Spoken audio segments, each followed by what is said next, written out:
அதுவும் கோவையிலங்கிறது என்னுடைய காலடி படாத இடம் கிடையாது. கோவையில் ஒவ்வொரு தெருவிலையும் என்னுடைய ஹார்மோனியம் ஒழிக்காத தெருவே கிடையாது கோவை.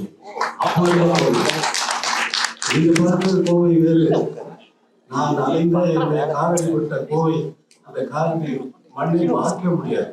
வேலையெல்லாம் கட்டிட்டு போறே போவேன்.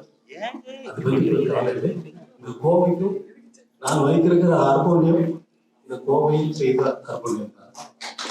கோவையில் அம்மன் பெரிய ஆசாரி என்ற ஒருவர் இருந்தார், மிகவும் நன்றாக ஹார்மோனியம் செய்யக்கூடியவர். அவரிடமிருந்து அண்ணன் வாங்கி வந்த ஹார்மோனியம் தான் இன்றும் நான் கம்போஸ் செய்யக்கூடிய ஹார்மோனியம்.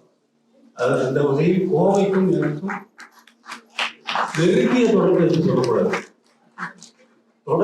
தொடர்புல அதுவும் இதுவும் பிரிக்க முடியாது.